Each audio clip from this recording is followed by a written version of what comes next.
Yes. It's another beautiful day for us to host the Business Unique Show. I am here again to bring it to you, to share with you knowledge, insights, facts that would help you position your business for growth. Seeing me for the first time, my name is Cynthia Oye-Iseng and I am fondly called the Business Doctor. You know why? I diagnose and fix those problems in your small business that will get you in front of the right paying customers so you can do what?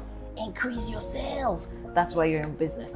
Yeah, so if you have been following this channel already, thank you, much love. If you haven't first time, hit the subscribe button so you do not miss out every time I show up here to talk about your business. So today is going to be a very interesting day. The session today is going to be awesome. You know why? I'm going to be talking about a topic that is on the minds of almost every small business owner. You, every one of you out there, think about this all the time. You know why?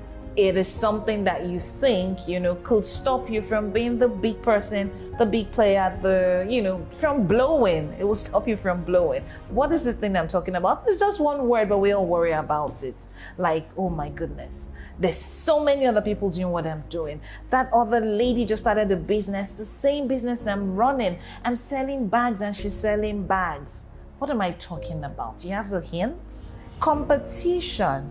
Everyone's thinking about how, the competition is fierce. Everyone's doing the same thing. Some people have quit business because of competition. Some people have refused to start, no morale to start, because they're already afraid of the competition in the market. Some people have started and sold their businesses, or just, they're just there. The worry is competition. So today's topic basically is, how do you respond to competition? How should you respond to competition? Now, you whine, you complain about all these things.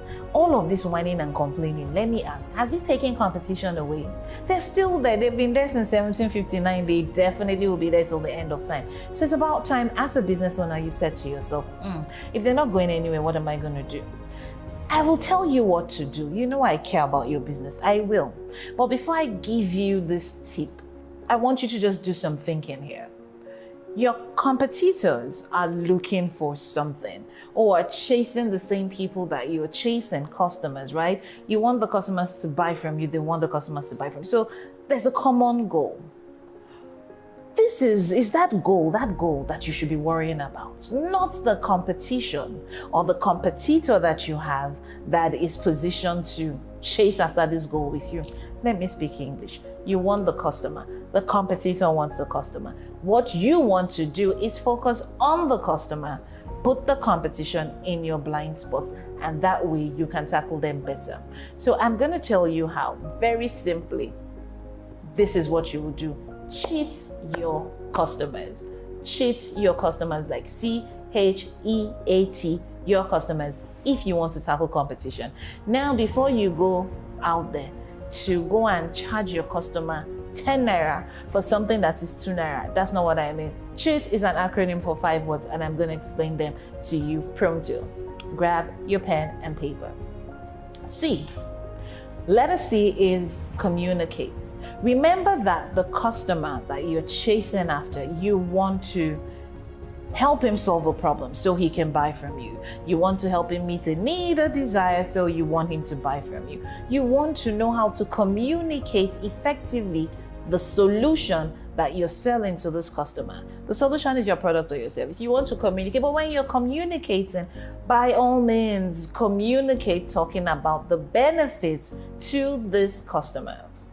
Do not make your communication your competition centered, like, oh, okay, I'm the best in the market. That's not what we're asking you. Yes, you can brag a bit, but you want to brag with the right solution. So communicate effectively the solution that you sell. Now, why I say effectively is you could be communicating, you could be speaking, and the customer is not hearing you. Or he's hearing you and he's not understanding you, where he's not giving you any positive response or feedback, you're not communicating. So your communication has to be effective. H is what? Help the customer. Remember that the product or service that you have is a solution to a problem, a challenge. So you are helping. Put yourself in help mode. When you want to help the customer, you will be able to put yourself in a situation or position where you care about the customer. And when you show that you care, that customer says, he does care about me, she does care about me. I don't need to be looking somewhere else. That's the catch. Help the customer. Right? When you help them, they get hooked on you. What's letter E? Empower your customer with information. It's not just to say, come and buy, I'm selling this, come up. No, empower them with information. How does it work? What could they lose if they don't buy from you? What's happening out there in the industry? You have to just give them information that will make them feel educated and even entertained enough to feel like and engaged to know that or stick with you as the go-to person. Letter E was what? Empower them with education.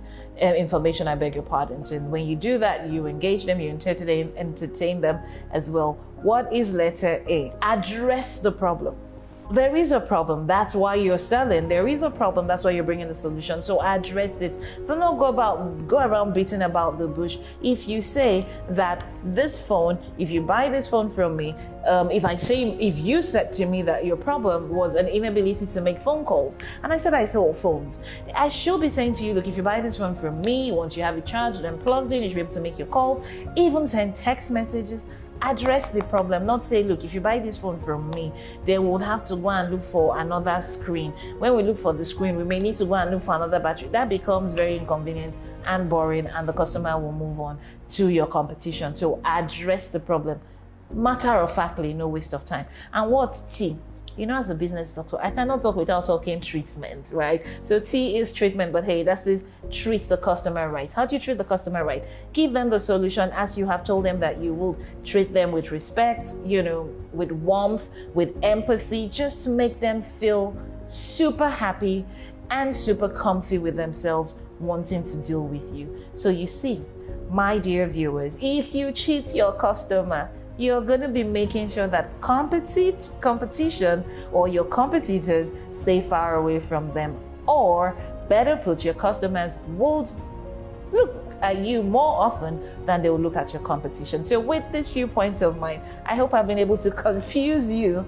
Yeah, I hope I convinced you that you need to cheat your customers to keep the competition away. Until I come your way again next time on the Business Clinic, stay safe and stay blessed. And remember to hit the notification button there so you can know when next I'm here, and subscribe if you haven't already. Love you loads. Talk to you again sometime soon.